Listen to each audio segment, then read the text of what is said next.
Niady dia niady ny lalao tao amin'ny dingana famaranana izay nataon'ny Azia, Analamanga sy ny Stefotô ny faritra Atsinanana. Anisan'ny nampitsanga mitoetra ny mpijery ny fahitana ny lalao izay niseho teny amin'ny kianjan'ny CGST ary tsapa avy hatrany fa dia hoe mbola misy ny traikefa ananany ireto Stefotô ireto raha eo amin'ity taranja volleyball ity no jerevana. Teo amin'ny seta voalohany dia resin'ny Azia ny Stefotô. Nandeha ny lalao dia nisaraka aditsala ray indray dia resy nisaraka aditsala ray indray ny Stefotô tamin'ny 5-20. Teo dia nisy ny hetsika iray lehibe nataon'ny pomban'ny Stefotô nanome aina any Stefotô kanefa moa dia mbola azon'ny zareo avy amin'ny Azia Analamanga ny seta faharoa. Teo dia efa kivikivy ny mpijery mitsanga nitoetra ny lalao niseho teo amin'ny Stefotô sy ny Azia Analamanga, indrindra fa ny fikapoko ny Azia amin'ny resaka ny lalao izay nataon'izy ireo. Tsapa avy hatrany fa dia resy tamin'ny seta roa ny ray ny Stefotô tamin'ny voalohany kanefa ny seta telo vao fantatra hoe izy ny tena nanomboka ny azon'ny lalao famaranana. Niady dia niady indray ny lalao fa dia nanomboka indray ny lalao ka dia nietsika amin'izay ny Stefotô ary nisaraka aditsala isa roa ny lalao izay nataon'ny Stefotô sy ny Azia. Niditra amin'ny tibrika amin'izay ny lalao ny Stefotô sy ny Azia. Tsapan'ny Stefotô fa tena hoe mila tsy maintsy mandresy satria efa nahazo ny 20 ny titra ny Stefotô ka dia tsy maintsy niezaka nanao ny ainy tsy ho zavatra ny mpanazatra ny Sekely Didier mba ahafahany Stefotô tafakatra amin'ny dingana famaranana. Teo ihany koa no nampiseho ny mahatraikefan'ny Nadji izay passeur national ary Julienne satria tranainy dia tranainy ireo lalao tamin'ny Stefotô ka dia 12 no valo teo amin'ny tibrika. Rehefa niditra ny fanovana ny kianja dia teo tena hoe nietsika ny Stefotô ka resiny tamin'ny 12 ny 12 ny Azia. Lasan'ny Stefotô ny larana eo amin'ny dingana famaranana ka dia izy zany no anao ny lalao famaranana amin'ny GNVB na ny gendarmerie volleyball amin'ny Rapitso Asabotsy. Tsapa avy hatrany fa dia na teo aza niezaka ny Stefotô dia mila tena tsy ampy tokoa ny fahaiza-manao sy ny traikefa ananan'ny zareo satria maro ireo ekipa izay nandrafitra ny Stefotô teo aloha no efa niala. Misy mpilalao efatra be zao no tsy ao anatin'ny lalao mpilalao ny Stefotô ka dia niezaka foana ny Stefotô mba ampiseho ny voninahitra izy ireo mba satria eto amin'ny tanin'ny faritra Atsinanana no nanaovana ny lalao. Nandresy tamin'ny seta telo ny roa ny Stefotô tamin'ny ekipan'ny Analamanga Azia ka dia ny Stefotô zany no anao ny lalao famaranana eo amin'ny GNVB ny Analamanga. Rapitso zany no ahitana ny lalaon'izy ireo ary hita avy hatrany fa dia niezaka manao ny ainy tsy ho zavatra ny mpanazatra mba ahafahany fa mahazo ny voalohany ny Stefotô amin'ity lalao ny championnat national ny volleyball izay atao eto amin'ity faritra Atsinanana ity. Andeha ary hojerentsika ny lalao famaranana ny lalao eo amin'ny seta miady ny seta fahatelo ataon'ny Azia sy ny Stefotô.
Atsipira.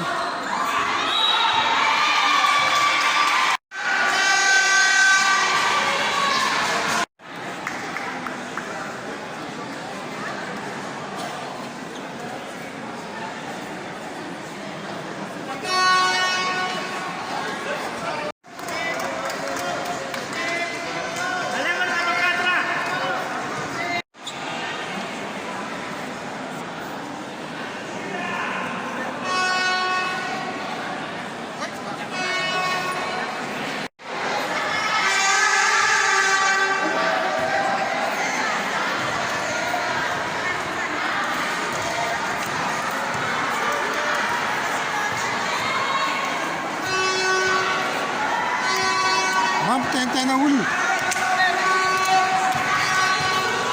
Firenina mampitaintena olona.